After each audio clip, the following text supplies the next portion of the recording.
Hey everybody, and welcome back to the Love Dogs channel. I hope you enjoyed that clip of my Texas sage blooming out front. The bees are going nuts over it and it's just beautiful. I love that bush. Anyway, welcome back. Today's backpacking gear video is going to be about food and water. Not necessarily what kinds of food I pack, but more so what kinds of kitchen things I take to cook it and prepare it, and how I pack and store it.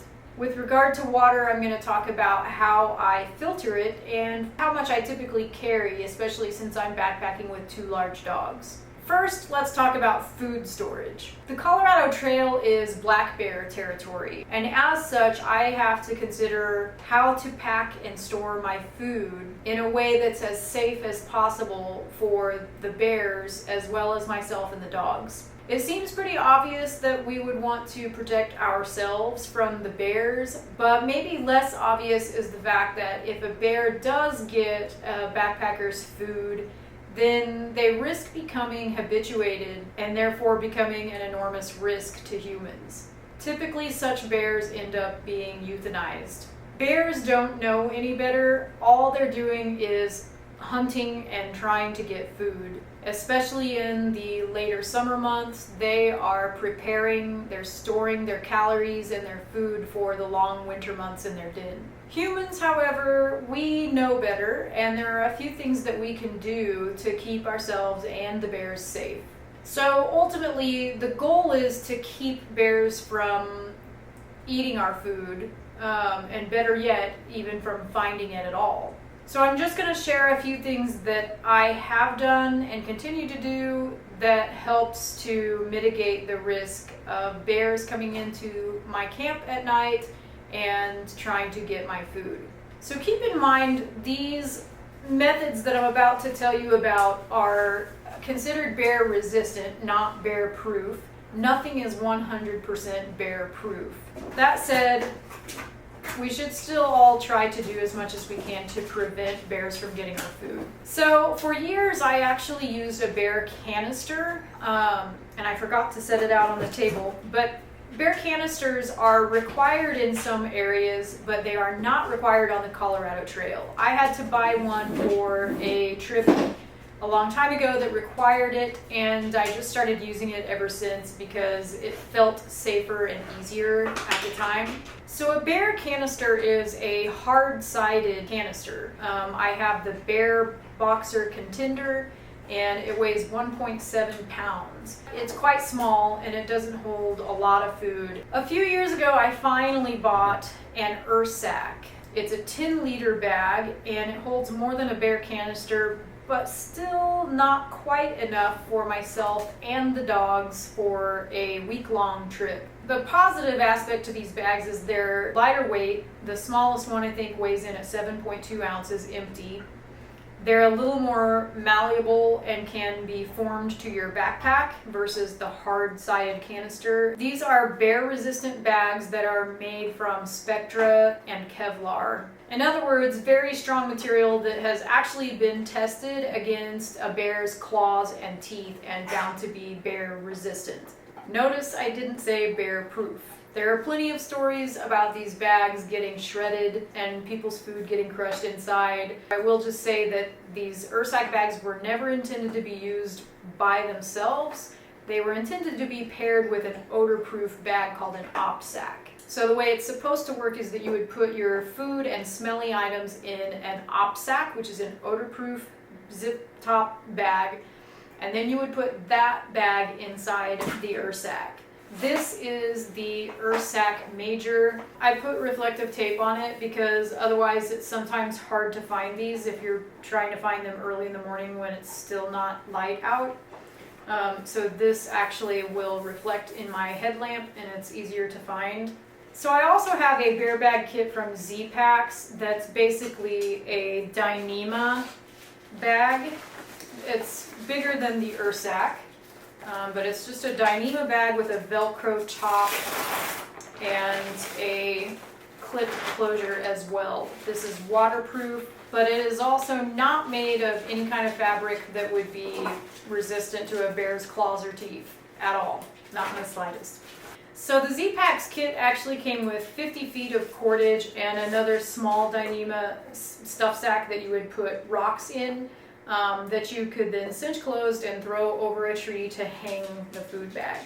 Now, particularly if I use the Zpacks food bag, I will double bag all of my food and smelly items in odor-proof bags. So not just one odor-proof bag, but 2 odor-proof bags, just to make sure that it's as odor-proof as I can possibly get it. So I will repackage all of my food, because typically the packages that it comes in, it's too much food for me and I end up with food waste. I want to make sure that the food that I cook is all going to be eaten. There's no leftovers. So I actually will take food out of the package that it comes in. I'll divide it into smaller servings that I know I can finish in one meal, and I'll put it in Ziploc bags. And I got these compostable Ziploc bags this year, and it's the first time I've used them, but they seem like they're going to work okay. They're pretty thick. I don't see it being a problem, and I feel a little bit better about using these than the regular plastic Ziploc bags. So, but anyway, sometimes I'll be really organized and I'll label these with breakfast day 1 or lunch day 1 or dinner day 1, whatever. Other times I'm not going to be very organized at all, and I'll just mark on it what it is and throw it in my food bag. There are 2 different brands of odor-proof bags that I've used that I've been really happy with, and the first one is, the name of the brand is actually Smelly Proof, and both bags work the exact same way. It's a double zip at the top. It's a really heavy plastic. They have various sizes. This smaller odor-proof bag, along with all the other odor-proof bags, will go in this larger odor-proof bag, and this is an op sack. So these are probably the ones that are most well known. These are the ones that Zpacks basically suggests that you pair with the Zpacks. But from my experience, these are about the same quality and effectiveness. And the Smelly Proof is a little bit cheaper. You actually get quite a few bags in a package when you order them, so I like that option. But again, I'm double bagging, so typically I'll use the Smelly Proof bags as the first bag, and then I'll put the Smelly Proof bags in the op sack. So the dog's food also will go, I put 1 day's worth of food for each dog in a single Ziploc baggie, and then I'll put those individual Ziploc baggies inside an odor-proof bag, and then these odor-proof bags get kind of folded down and placed in their backpacks. So another thing to keep in mind about food bags and storing your food and smelly items overnight is that you want to store them a good distance away from your tent, so that if a bear does come traipsing along and find it, you're not near it when it happens. So the Leave No Trace organization actually has this fun name for where you should place your food and where you should have your kitchen where you prepare your food. They call it the Bermuda Triangle. Find a place to put your tent. So you put your tent, and that's one point of the triangle. And then ideally you would go downwind diagonally 200 feet, or 70 large steps is the approximate steps to that equal 200 feet. And then you would put your kitchen there, and you would cook your food, prepare your food, still keeping it as clean as possible, but that's your designated kitchen area. And then you would walk 70 large steps or 200 feet straight over from your kitchen area, and that's where you would store your food bag and your smelly items at night. So you are 200 feet away from your kitchen and where your food is stored at night. Those two are 200 feet apart, and that forms basically your triangle that will essentially, hopefully, keep you far away from your food and your kitchen area, so that if a bear does smell it and come to check it out, you're not anywhere near it. You want to keep your kitchen area as clean as possible. Don't leave food scraps on the ground. Don't leave any food wrappers. Don't leave your cookware. Don't leave anything. Make sure that you clean it up, clean up all the wrappers, and try to keep it as clean as possible. And then you want to store your food in all of your odor-proof bags, in your bear bag. Hang it in a tree if that's doable. Otherwise, you just want to try to keep it as hidden as possible and as odor-proof as possible so that a bear doesn't find it. Aside from all that, there are some things that you can do that are kind of more common sense or maybe learned knowledge. When I'm looking for a place to set up camp, I am looking for signs of bear activity. And if I see signs of bear activity, I'm probably not going to camp there. I'm probably going to keep moving and try to find another place to camp. Signs of bear activity could be bear scat, bear tracks, or even if there's not evidence of specifically of bears, even things like a game trail to a water source, because a game trail is basically a path worn by wildlife. And so you know that that path is used by wildlife, and you wouldn't want to put your tent right by it, because you're just basically inviting any kind of wildlife to come up to your tent. I also would avoid camping right on a waterfront. So as pretty as it might be to wake up to sunrise in front of the lake, ideally to avoid wildlife, it's not a good idea to put up a tent right at the lakefront. So there are things that you can do in addition to proper food storage and keeping things clean to mitigate the risk of a bear encounter.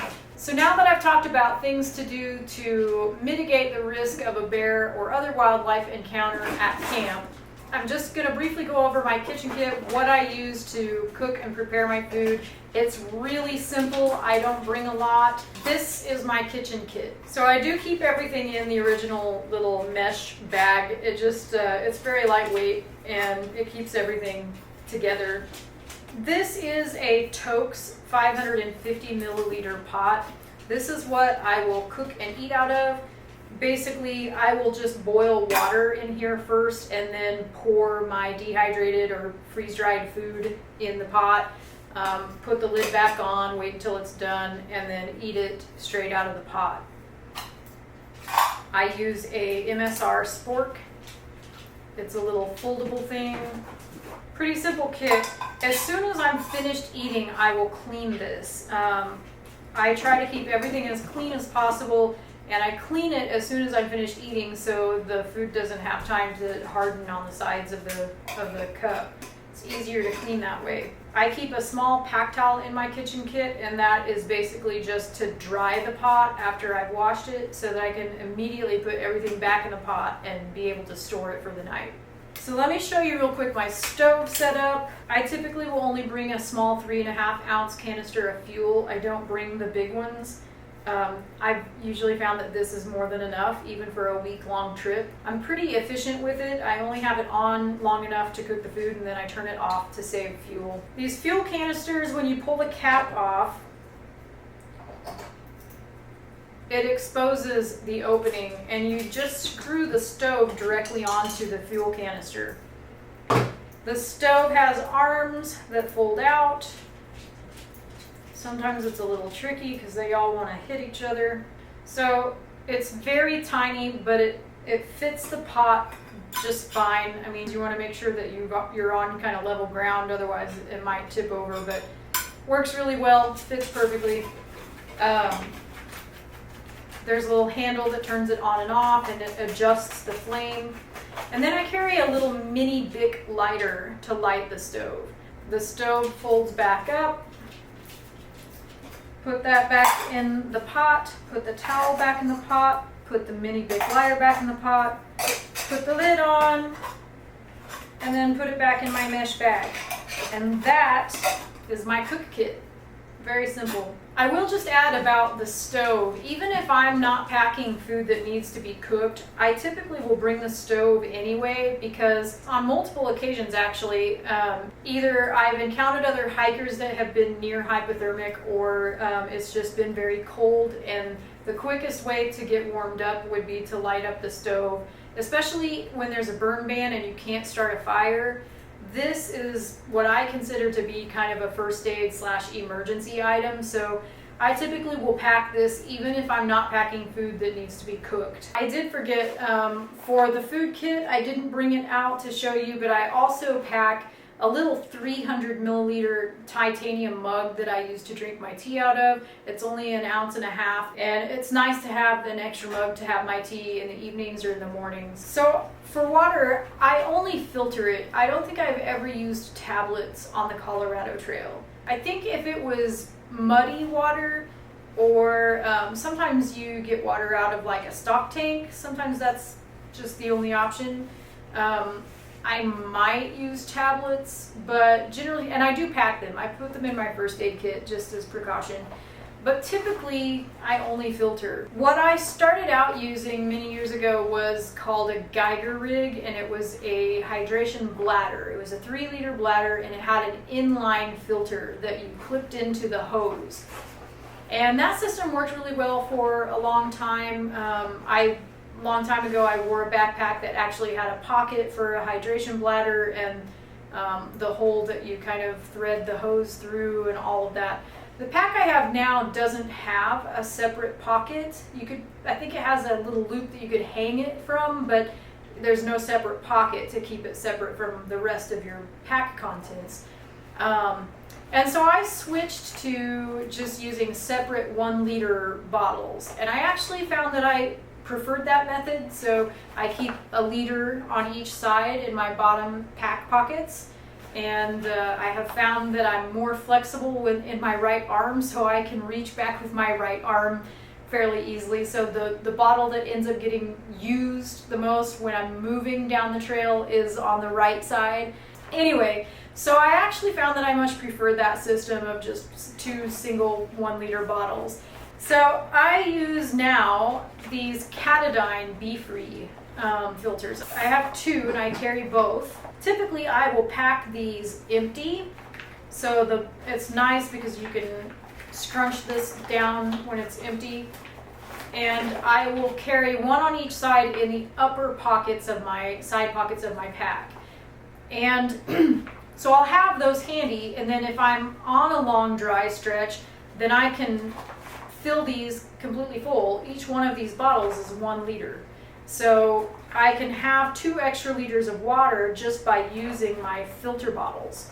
So then the other water bottles that I use are these Canuck bottles. They are each 1 liter. It's a hard kind of plastic. I don't know what kind of plastic. What is it? Softy plast. That doesn't tell me anything. I don't know, it doesn't say. I'll put it on the video screen. But it's very tough. It's not gonna spring a leak or get slashed by a stick or a rock or something like that. So these bottles also will collapse down when they're empty. They have kind of a hard bottom and a hard top, but then everything in between is really flexible. So they will stand on their own, and then what you would do when you're filtering water is you unscrew the filter cap, you fill this bag with dirty water, put the filter back on, pop the plastic cap off, and then you would squeeze the water through the filter into your clean water bottle. And then this is what you would drink. Or you can drink straight from this if you wanted to. And it's being filtered on the way out of this bag. So the filter bottles are always the bottles that I put the dirty water in. No water ever goes into these straight from the water source. These are filtered water only. So I have 2 of these bottles, each one is 1 liter. And then I have used these vapor, they call them anti-bottles. I've used these for a long time and they've really held up. So I continue to use them. These are also 1 liter. They're a little crinklier and they're also harder to get to stand up on their own until you have the bottom filled with water. You can blow into them to get the bottom to flare out. And then that helps a little bit, but they still are not incredibly steady on their own. So it's a little challenging sometimes to filter water into these just because it doesn't always stand steady. I think that's why a lot of people probably use the screw-on filter, the Sawyer. I've never used it. I'm really happy with my setup. It just takes a little bit of finessing. I'm happy with these because the flow is fast. With the screw-on filters, sometimes the flow can be a little bit slow, and I love these because you know you can squeeze water out and it comes out pretty quickly. Anyway, I have 2 of these, so I have 2 liters here, 2 liters here, and 2 liters in the filter bottles.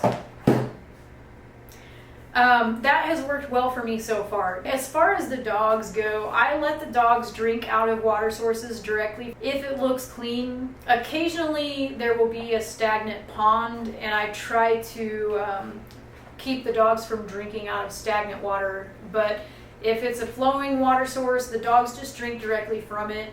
And if water is plentiful, then that means I don't have to pack extra water for the dogs.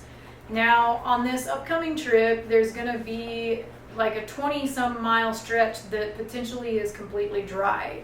And so I will have to pack water for myself and the dogs. So just to give you an idea, 1 liter of water weighs 2.2 something pounds. So if I carry my normal 2 liters of water, which is typically what I carry, that's 4 pounds. On the drier, long dry stretches, when I have to make sure that I'm carrying enough water for myself and the dogs, that means I'm carrying anywhere from 4 liters to 6 liters of water, which means that I am adding anywhere from 9 pounds roughly to just over 13 pounds of added weight just in water.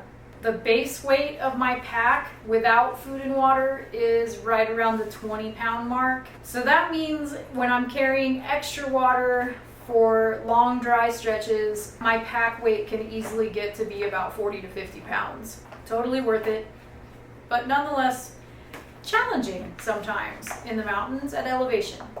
Just recently, I discovered that Vapor actually makes a bottle just like this in a 0.7 liter version that has a dog cap. It's specifically made for dogs, and it's kind of like those water things that you put in like a gerbil cage. It has the little ball, and when they push the ball in, the water comes out.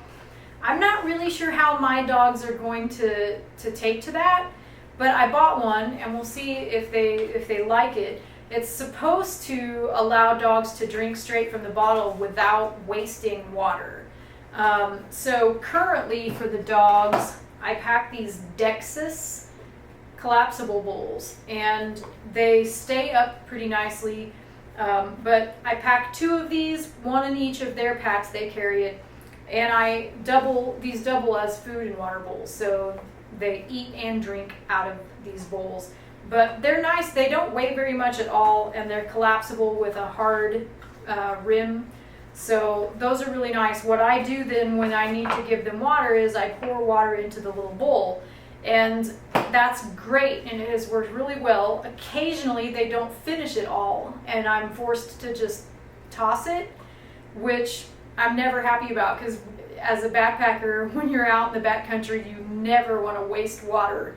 So I think that's pretty much it. If you have any questions about anything, or if I breezed over something and you didn't quite catch it, just leave your questions in the comments and I'll try to get to those soon. I hope you guys are well and take care, and I'll see you on the next video. Thanks.